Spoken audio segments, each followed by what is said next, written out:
It's my distinct pleasure to introduce our next two speakers, friends, colleagues, and golf buddies, and teachers that always bring great information that we can take home and use. Dr. Phil Sukel is a graduate of the University of Illinois School of Dentistry. He was in the U.S. Army from 1968 to 1970 with a one-year tour in the Republic of Vietnam, a practicing dentist in Huntley, Illinois. Dr. Sukel is a charter member of the Academy and also served as president from 1988 to 1990. He's the co-chair of the Scientific Review Committee, serves on the program committee, and is a master of the Academy. Dr. David Regiani is a graduate of the University of Detroit School of Dentistry. He's a practicing dentist in Ortonville, Michigan. Is a founding member of the IAOMT. Served as president from 1990 until 1992. He's the co-chairman of the Committee of Nutrition and Lifestyle and is a master of the Academy. Dr. Sukel. This talk that I'm going to do today really expands on what Dr. Harris talked about this morning. Some of the slides you may find in common. We're going to try and elaborate on some of them. We may go through a little faster because we didn't know that he was going to have some of those slides in his talk. But at any rate, the first thing we want to do, got to do it this way.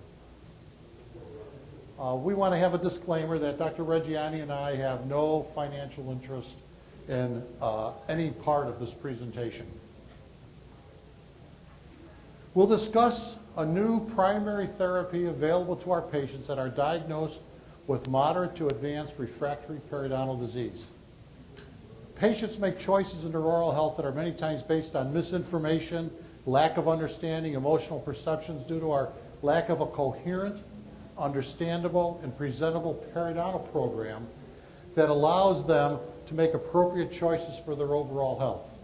And hopefully will kind of give you a place where LANAP therapy fits in.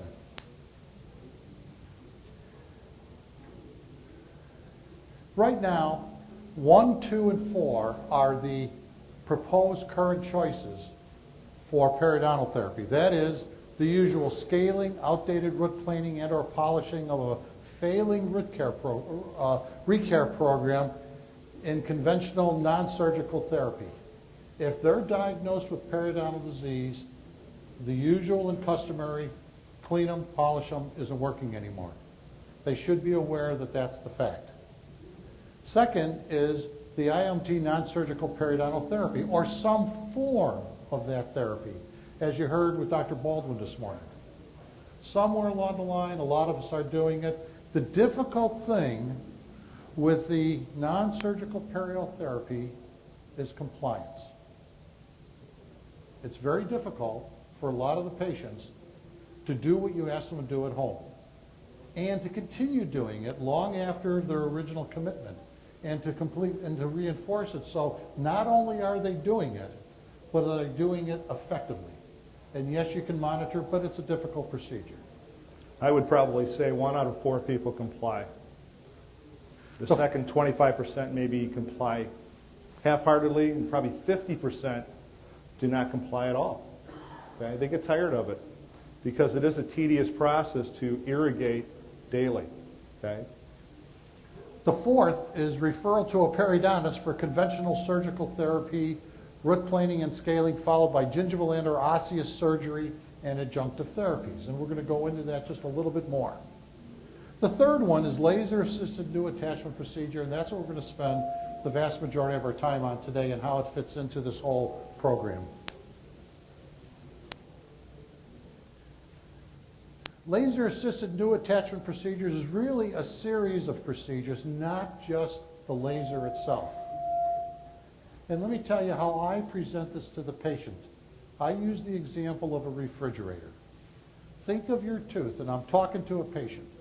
Think of your tooth as a refrigerator, and you want to clean behind it. You can go in there with a broom, and how far can you get between the refrigerator and the wall? Not bad if it ends right where the ends of the bristles are. But what if it goes farther behind there? It's ineffective. You can't get in there. And you have a reservoir for those bugs to hide. So you can go in and take a hose and blast your way in. And the stuff will come flying back out at you, but you may create a lot more damage. Or if you want to snake something behind there and flush it out, that's fine. But how hard and how many days in a row are you going to go ahead and do that?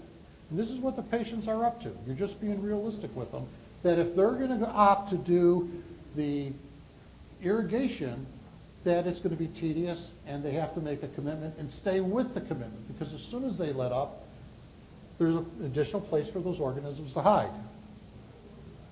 The fourth way is what we do in conventional perio. How many know what that is? Anybody have an idea? I tell them that we got to cut half the wall away. Ooh, yeah, you can get in there a lot easier, but what have you done? And we all know the problems with it, with the gums receding, the teeth becoming sensitive. Yeah, you can get in there better, but you really mutilated the area. But there's an alternative now. And what if you could seal up that space so that you now can get the broom in there and not have to have as much of a problem in keeping the whole area clean? And that's what laser-assisted new attachment procedure can do for you. You want to do this, Dave? That's okay. Keep going.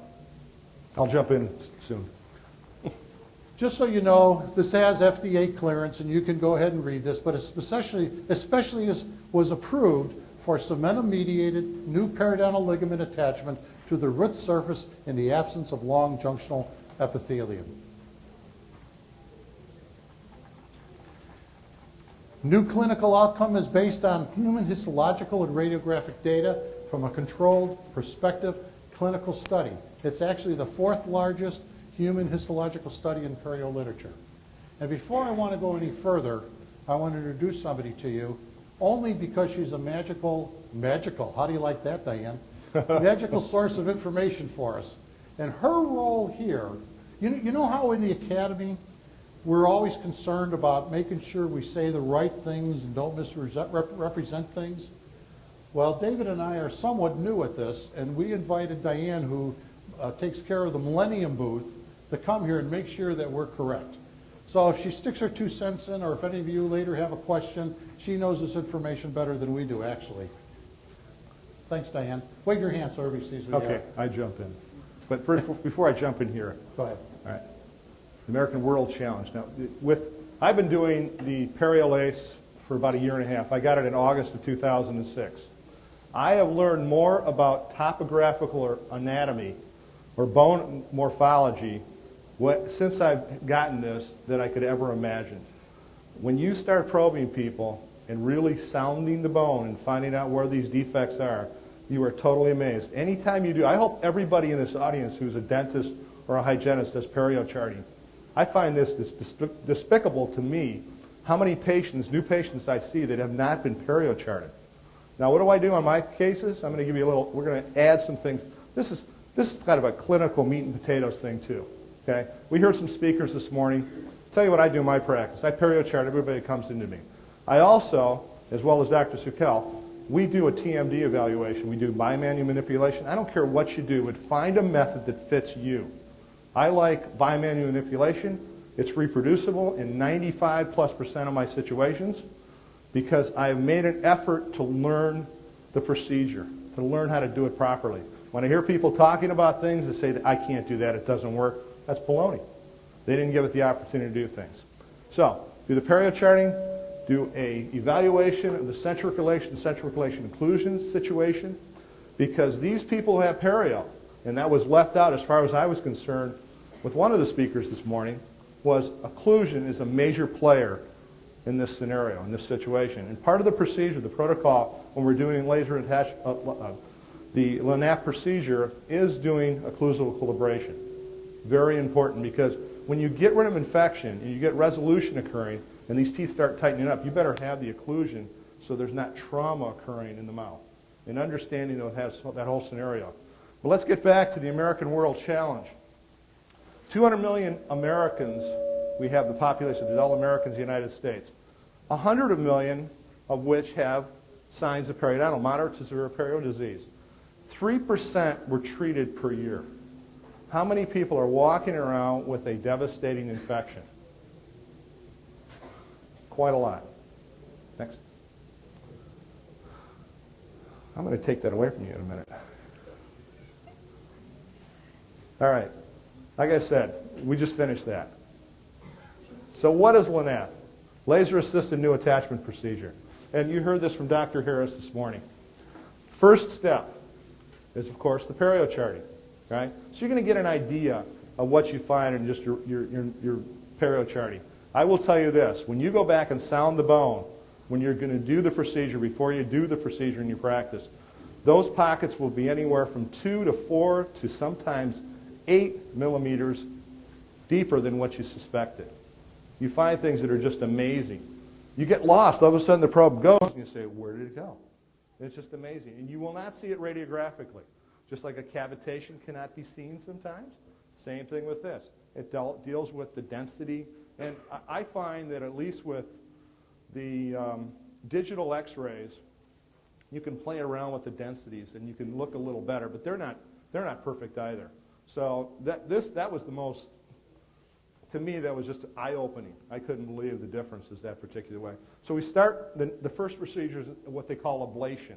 And basically, this laser is set at a frequency that wipes out anything black pigmented. What are black pigmented? That's your pathogens, your microbes, your parasites, Entamoeba gingivalis. Okay? Anything pathogenic is in there, along with bad tissue. And what this is, and why this fits in so well with a biological practice, is you're doing the least amount of harm and getting the most efficiency in what you're doing. I have done, in my practice, scaling and root planing and biological periodontal therapy for quite a few years. Started doing Kai's, went to Trevor Lyons starting in 1988. Okay, I've been doing it a long time. I found what the failures are and the problems. You can't irrigate a 10 millimeter pocket. Today we saw, show me the science. What did it say about the science of it? 1 to 6 millimeters you can irrigate to 87% efficiency. Okay, that's the bottom line. So that's one of the other shortcomings of that. Would you get some results? Yes, you would. The place that I usually find when I use my microscope and we take samples too, is I find the problems I don't find the amoebas at the 8 millimeter pockets. I find them more at the 4 to 5 millimeter pockets. Why? Because you're really not getting a sample at the basement of that pocket when you're going that far down. And that's where we see them. Okay? And we do a micro on every new patient. And people who have had perio, we check them every year, probing. And with the people who have perio, as we keep going on, we use our microscope on those people. And we have a nominal fee. We charge $32 every time we do it. Okay, $32. One time I did culturing. Culturing is self-limited. And when I did culturing, I used to not just culture, but we also use the micro. Because you can't culture for amoebas. So if you're going to use antibiotics, it may say, yes, use amoxicillin. But if you have amoebas, wouldn't it be more prudent? And they say the efficiency of, and when you get these cultures back, it says the efficiency will be 90% or whatever it happens to be. What happened to the other 10%? That's where you might have to use 2 different antibiotics, metronidazole or flagyl, along with the amoxicillin to actually get where you want to go. So let's get back to the ablation. We go through and we do the ablation. There's a certain, when I learn, and what we learn is you use a certain amount of energy per tooth. You don't want to use too much, and depending on your pockets, you might use less energy because you can be too devastating in what you're trying to accomplish. You could cause some necrosis of the bone if you go too long in an area that's compromised. So we go through and we do the ablation. So we go around and we use a certain technique called a J-stroke. I'm going to go very quickly over some of this. Use a J-stroke technique, and this is what you learn when you take the classes. Okay? And I want to backtrack a little bit. These gentlemen that came up with this laser came up with the laser after they decided what they wanted to do. How many devices are out there in industry, not just dentistry, but medicine also? They come up with a device and then figure out what they're going to use it for. A lot. Most of them are that way. Dr. Harris, you probably heard that hundreds of times, right? But these guys were smart. It was like they decided to go to the moon in the Kennedy administration, and they figured out how to get there. And this is how these fellows decided to do what they did. And that's why it's so efficient in what it does. So We go through and we do ablation. Then we go through with a piezo scaler or with hand instruments, and we have this now opening that's caused through our ablation technique. We have an opening, and then we have the ability to get down into that area and clean it properly. It's like a relaxation flap. Yes. Is what it is, without That's really pretty flapping. much it. So we go ahead and we do that. Now, what do you put? Now, the scalers we have a medicament bottle, okay? And with this, what we learned was we're using something called PerioGuard, the gluconate, all right? What I use, and what Dr. Sukel uses, we use ozonated water. So I'm not this doing is that yet, Dave. Pardon me? I'm not at ozonated water yet. Aren't you? Well, I am. Not Okay. yet. We use ozonated water. Why? Well, kills virucidal, bactericidal, amoebicidal. Does the job. Okay? And that's why I use it. And I think it's biologically safer to use than the gluconate. The question that you want to think about is when Dr. Baldwin talked about what he was doing in identifying the organisms, what Dave and I say to ourselves is, why identify them? Why go through that process as long as they're dead? And if ozone water kills all the organisms, and the laser will get at them, and they'll both penetrate, not only go into the pocket, but penetrate into the tissue, both the dentin and the surrounding tissue to some degree or another, you're also taking care of the reservoir where just the irrigation all by itself isn't doing it. And you say, well, wait, ozone water, you're irrigating in there. You're saying irrigation, but it'll outgas ozone. Well, another in the pocket. reason. So you're getting in there, you're getting some penetration. Another reason I use a microscope, I want to see the state of the condition of the patient. That patient might say they feel well, but how do they know how sick they really are? Okay? If they've got a roaring, high-risk situation in their mouth, we need to consider doing other things for them. So what I do in my office, if I see a bad case, I also have them pH test for 10 days, spit and pee. Very simple thing to do, just to get an idea of where they're at, how acidic they may be. Because we know if anybody's taken classes or seen Sam Queen at our conferences, we know a little about the 6 subclinical defects preceding disease. Okay, acidemia being the first one. So we check that. We have them do that. So we want to give them a little bit of. I want to make sure I do things I can to booster their system up before we jump into that. The other thing is if they have parasites, I put them on a parasitic type of substance, on an herbal substance also for that, as a support. Let's move along. Let's move along. Okay. Okay. Okay. Good talking. Okay. Okay, scalar, ozone therapy. Third step is hemostasis, different frequencies, different oscillations, and we get in, we create a wound, just like we're talking about. Creating a wound. Then what we do is we just compress the tissue. We don't use any type of perio dressing. And it's amazing. I've done quite a few of these now. And I've only had 2 cases with people having what I consider pain issues. Most people, 3 to 4 Motrin, 600 milligram, that's about it.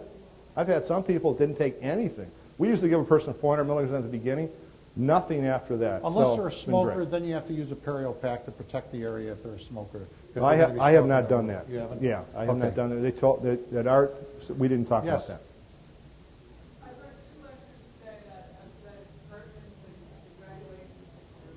Yeah.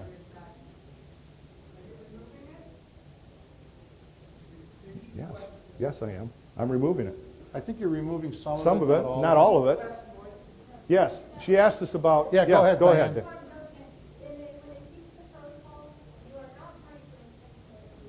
No, not all of it. No, it's happening though.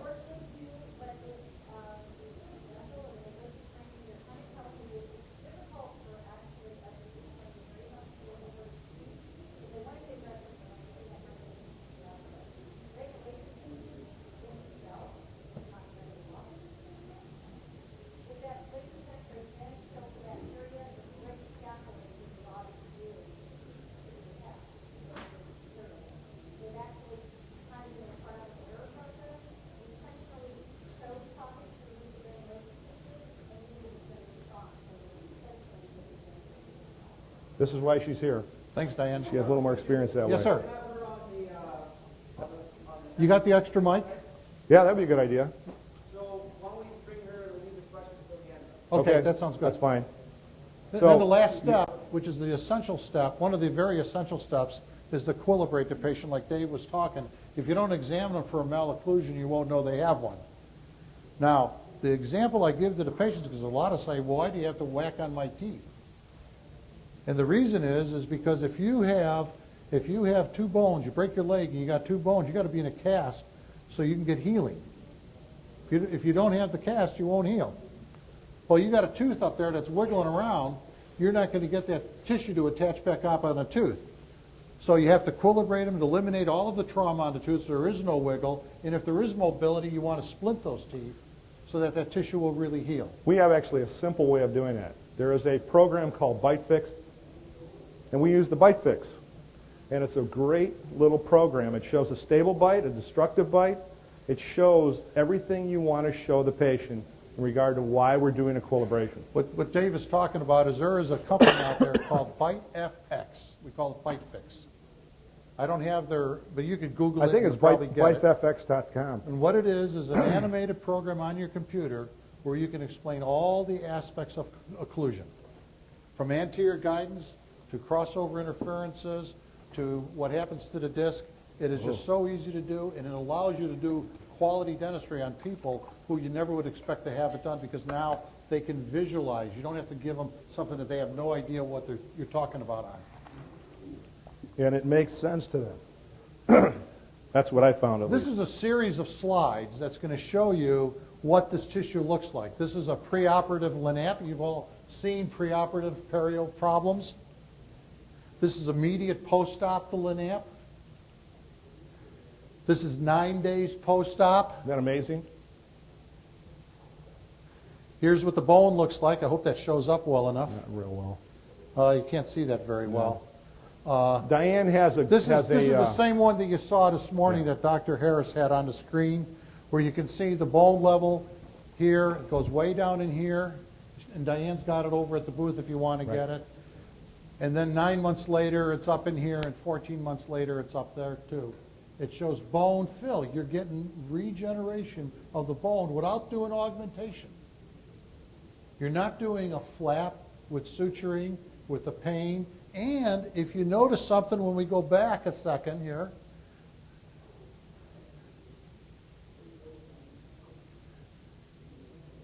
if I can get it back, there's no recession. Very little of any recession. Now, especially on the anteriors, that's very important. But the other thing with the laser is you're getting desensitization of the teeth. So there's very little pain. You're not having the sensitivity afterwards. You're not having the recession. The best of all the worlds. Let me go back to that other slide here now.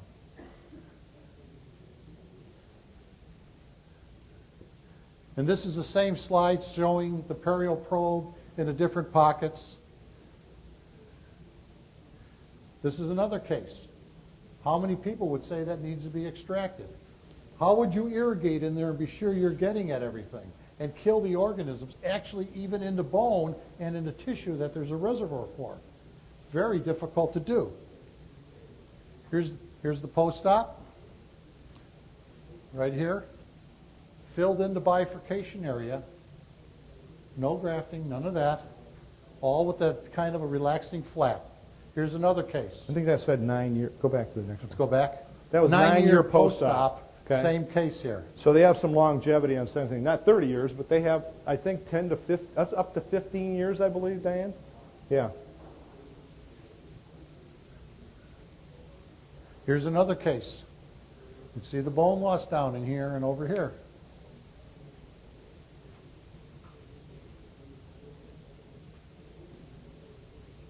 That was 10-year post-op. 10-year post-op. Here's another case. This is a cuspid with the bone loss up in here. After the surgery. And, Go sure, ahead, jump Diane. away. Talking about the regulations here, you see how the defect on the distal is still as well as the usual? Right. That's how they inadvertently discovered that. But to get into the medial, remove the regulations to get access to the distal, I'm sorry, the other way around. The place where he removed it is where we ended up with 6 millimeter. Now the pocket is where 19 and 16 will start. The 19 went to a 3, and 16 went to a 10.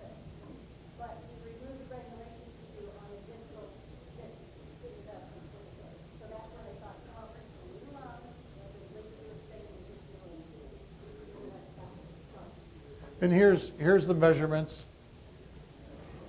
10-year post-op, no bleeding on probing, 6 millimeters on a distal, no bleeding on probing. Now, we're showing you their slides. Yeah, But this is we've their seen, slides. I have seen this type of transition in my practice. I've seen defects like this.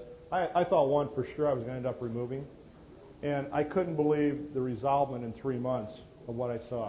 It was amazing. Now, I was just at a conference in Cancun, and they just completed a study, and when's this going to be published, about the Denver group, where they had the trainees doing this for the first time. They've never done it before, and they compared the results of periodontists who had been doing it for 5+ years, and the results were statistically insignificant between the two groups.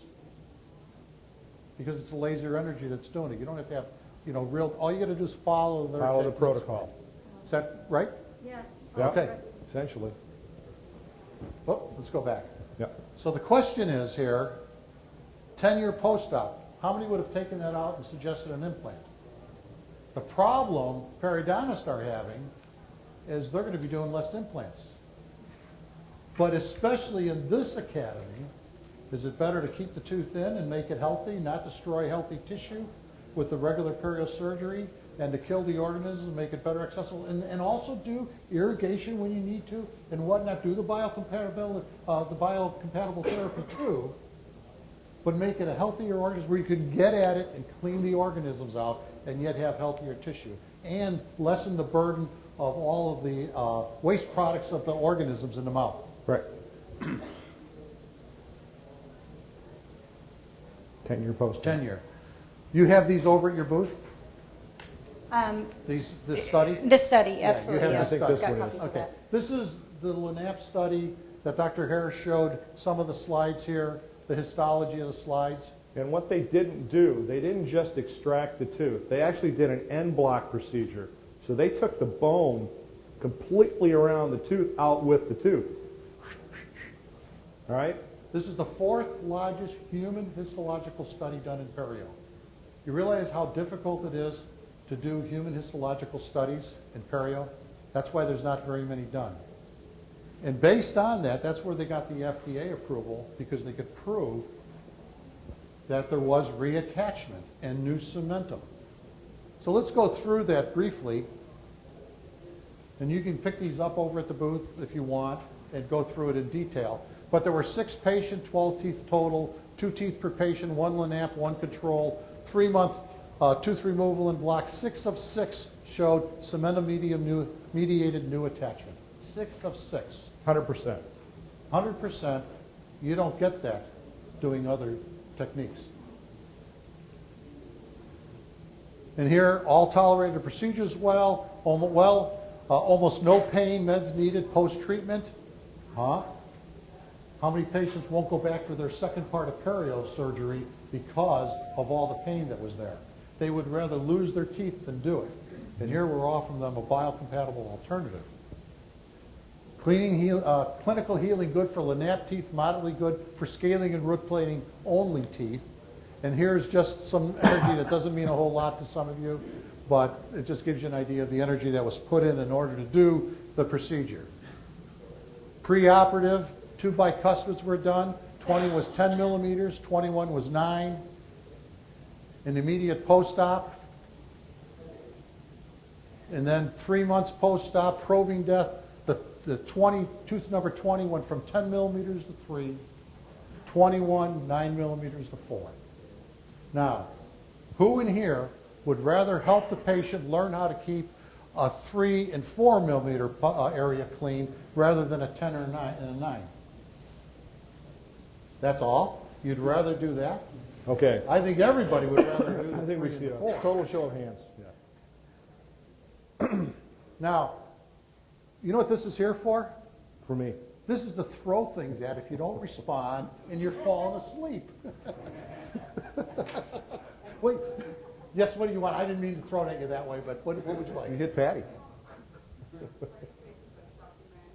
No, this has, no, they're not No. doing any of that They kind of don't. thing. We do. This has nothing to do with boosting the immune system or the host, nothing. No, this is just straight doing the clinical perio. I use supplementation. Yeah, and if you enhance their healing, it's going to be a lot better with supplements and our homeopathics, et cetera. We know all those kinds of things. That's me. Go ahead, Dave. You want to take this here with the... Oh, the JE is junctional epithelium, connective tissue attachment, and the cementum, and then the end's the notch. And that's showing, they put a notch in it when they did the procedure, and they're showing how it healed up above the notch, how it's closing up. So you can see whether or not you got new attachment on the tooth. Otherwise, how would you know? How would you? That's just another. So it just more magnification of the same. And the same. And the same. The histological studies are done. It shows that you've got the response. And if you really want to learn this stuff and see it good, Diane can certainly help you a little bit more with that. The purpose here is not to do anything other than to integrate it in what the possibilities are for your practice.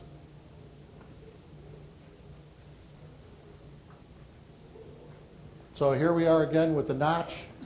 With Notch, some Sharpie's fibers. Sharpie's fibers, cementum. And afterwards, here's the notch, new cementum, new bone, all forming there. And remember, they're talking about 100% success in that study that was done. Everyone had that. Diane, could you mention the January 9th? They just finished the second study, and what was it? It was 4 quadrants, all 4 quadrants in the patient's mouth. They did a prophy. Oh, you know what? That is undergoing still, Dr. Undergoing? Regiani. Oh, is it? Yeah. Okay. Yeah, Okay. that is not complete. We've launched a phase 2 study. The argument or the problem with trying to get new periotherapies is that there's a lot of claims and not a lot of science. So the companies put their money where their mouth is, and we put a lot of money into finding a university that would do that first human histology study. Like I said, they're very difficult to do, to get patients to agree to that, to restore them. There's something called the Nuremberg, you remember the Nuremberg trials. Basically, when you're doing perio research, you have to agree that you're not going to leave the patient any worse off than when you started. So to ask patients to have a section of bone cut out in their mouth, and then we have to restore, we have to do the implants, that type of thing. So we get the criticism that there were only 12 teeth in this study, but that's still, like I said, the 4th largest one, extremely expensive. So to counter that, and it comes more from the perio community, they're saying, okay, well, that was only 12 teeth, we need more. So we have about $1 million study that we're having to fund because you can't get the AAP to kick in money, or the National Institute of Health doesn't kick in money anymore. It's going to be at 3 different universities and 2 private practice periodontists, 64 patients, split mouth. They'll compare it to modified Widman, oral hygiene, scaling, root planing, plaque control only.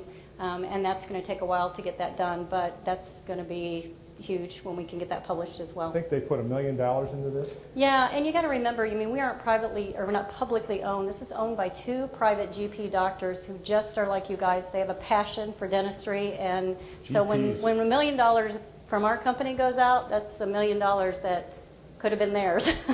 But that's how committed they really are to making sure that we've got the sound science behind this. And just as a little side note, when we were down in Mexico just a couple weeks ago, they were talking about the American Academy of Periodontology at the point where they're considering this procedure as part of a standard of care, where you have to inform the patients that this is a procedure that's available to them, in addition to the other kind of surgery with the cutting and the stitching.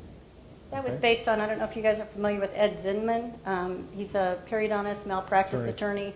Yeah, and he just recently came out and said, LANAP with the FDA clearance and the studies behind it is now considered one of the treatment options. And so ethically, if we're not providing it for our patients, that's fine, but they have a right to know that there's somebody that you could be referring them to, at least for that consultation as an option. Yep.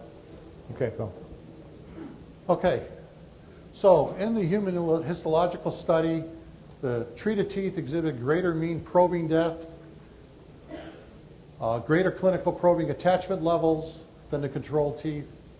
There is no evidence of clinical events with either, adverse clinical events with either treatment. And you can see the difference of LANAP versus scaling and root planing.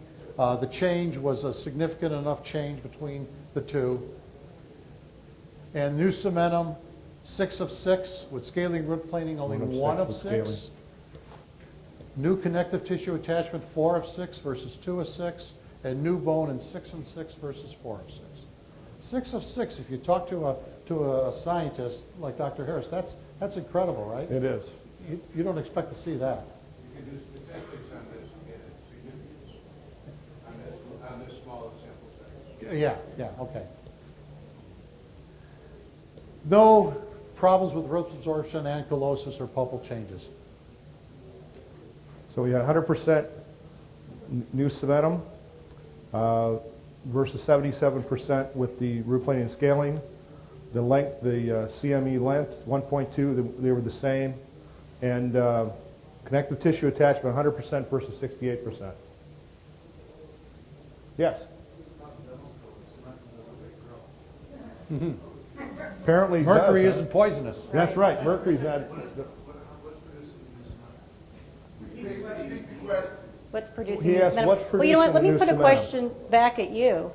When, when you've got a radiographic, I know you're going to jump in here, Dr. Regiani, endodontic lesion, and we've lost bone and cementum and everything around the apex, we can get new cementum back. I mean, the cell, yeah.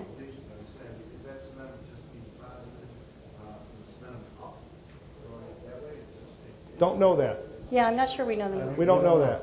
the mechanism I don't of know it. it. Maybe they do. Maybe that, Dr. Gregg or Dr. McCarty.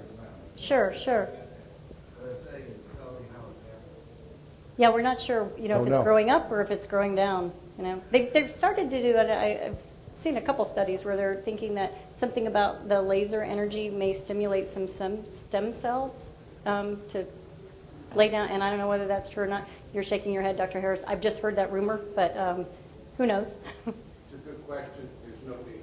Okay, Yeah. good. Good There's point. a lot we don't know about it yet.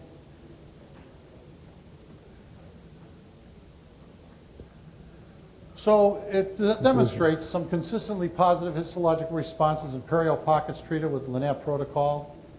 Universal finding in the 6 teeth evaluated, there were no adverse clinical events to treatment.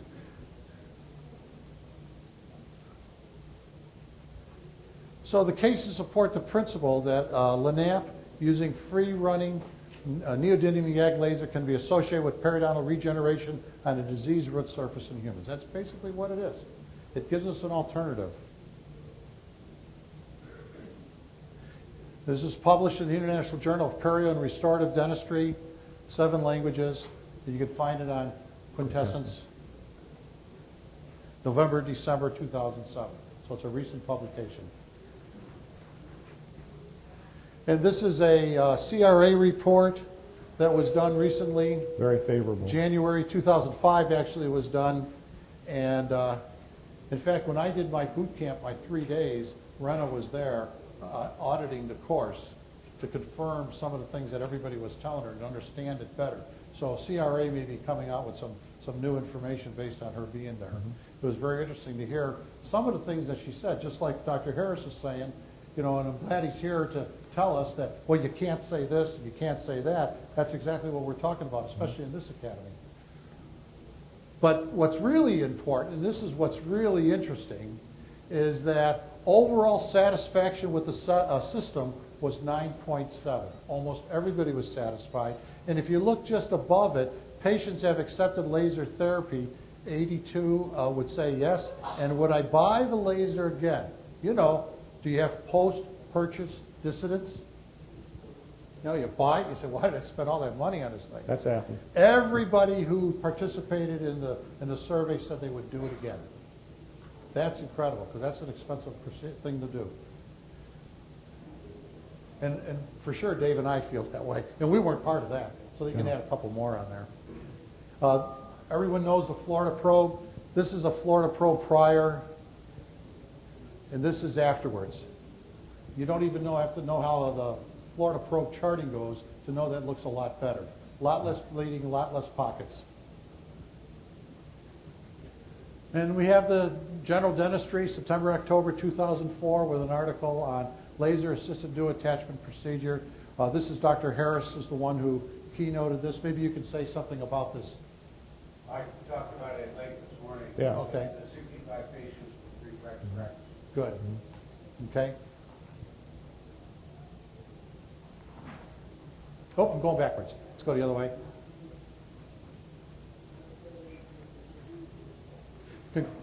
The conclusion to this is that usual scaling or root planing, which is failing, what do you do with those patients? Do they even know that that's the case? You could do the IAOMT program, get the microscope out and do all of that.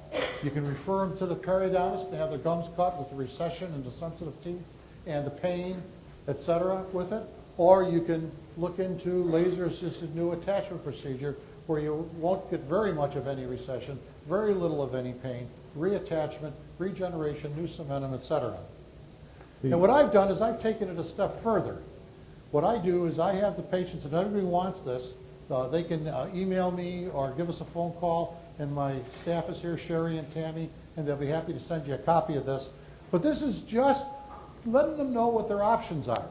And they have some options. And what it says is I have been diagnosed with periodontal disease by my office and have discussed possible treatment options. The advantages and disadvantages of each option have been fully explained to me, and I have decided to, 1, continue with recurring care appointments as in past, 2, non-surgical gum therapy at home, including irrigation of my pockets, 3, periolaser Lanap, no cut, no sew, no fear. It's kind of a saying that they picked up because it's actually what happens.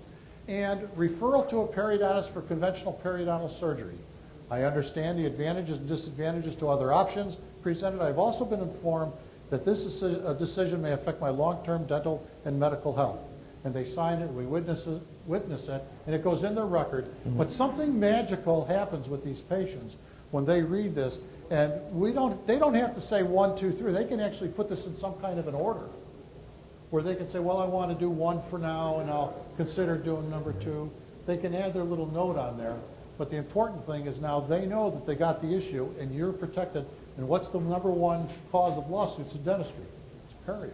Perio. So even if you don't have that, this is what we were talking about, letting them know that they have that available to them if they want it. Any questions? Yes? Going back to practice management for a minute. Do you only use this in a case where traditional surgery would be indicated, or do you use partial treatments? Well, here's the best way to approach this. If you have and I believe that what they say is true, and what we learn, is if you have a perio condition, and this is basically used in a case, what I use in my practice, okay? If we go with the old stage 1, stage 2, stage 3, stage 4, stage 5, when I get to stage 3, I'm saying Lanap, okay? And again, when I told you about probing, what I probe, I'm generally going to find those pockets to be, especially if there's 6 or more, I'm going to find them 2 to X amount higher than what I originally probed, all right? So I know that that's going to be the best choice they have.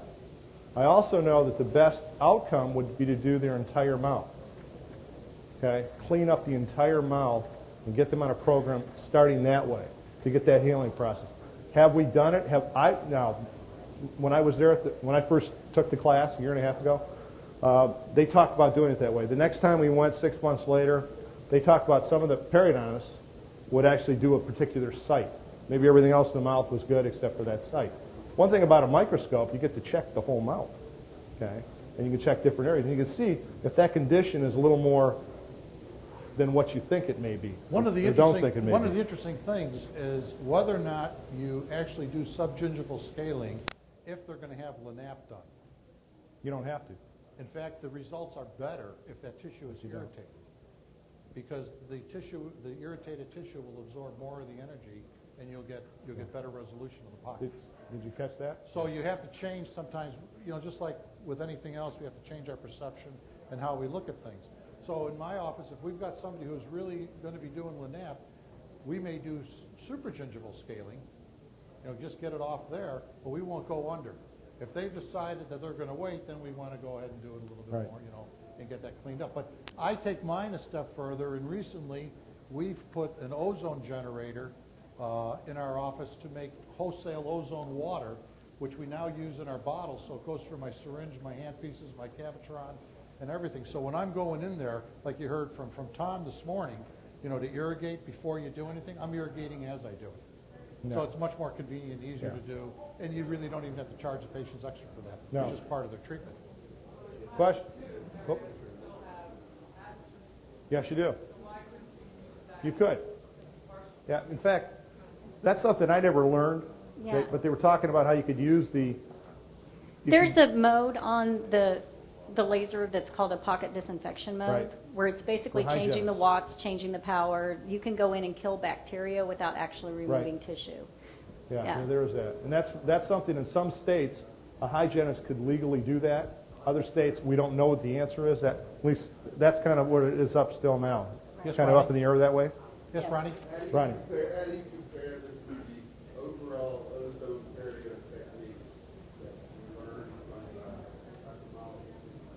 Well, The tray and Well, you got to remember, you I still still have the think- defect there with the ozone. yeah, The defect is still there. Here, you're able to eliminate the defect. you eliminate the defect first. I think that, as far as I'm concerned, you do this first, then all those other things you do as we follow through. And I think in a long term, you got a fantastic result.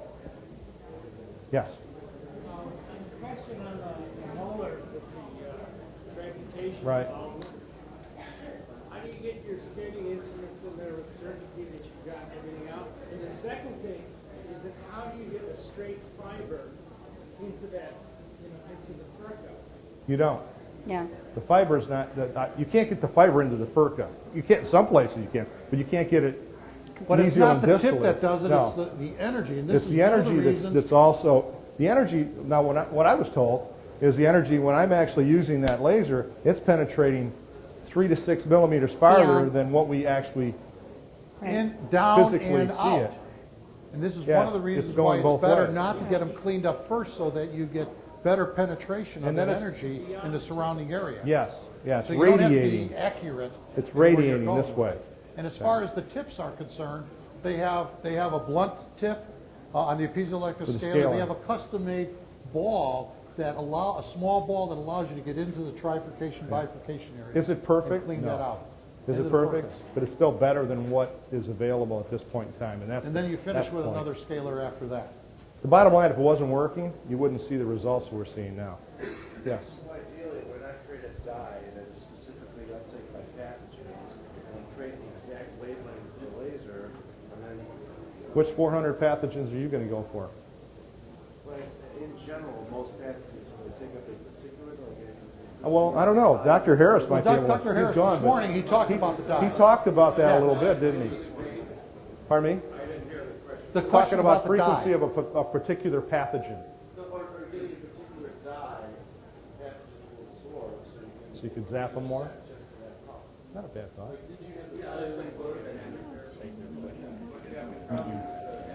Oh, okay. He showed that this morning. Yes, you want to say that? Yeah. You want to say it or? It doesn't. This is the. It's well worth it. It's well worth it. Pigment is in the This is a MEA pulse. 1064 nanometers. It's not in the book. It's actually in that last slide. So it's, we still have some basic science to do. But the clinical results are actually. one last Yes, Ron. Is there a need for the microscope to use the ozone? I think there's a need for the microscope, yes. With the ozone, sure. Pardon me? To just make sure it's effective. Okay? Yeah. It's still a monitor. What's the microscope all about? Monitoring and modulating. I can tell you this, when you do your first few Lanapp cases, you see them come back, even some You of the will be most amazed. difficult ones, you're going to be stunned at how good that tissue looks. It's amazing. It is absolutely Like I amazing. said, you learn more about anatomy in the mouth than you would ever imagine. It's just stay tuned, sports fans. It's amazing. Is there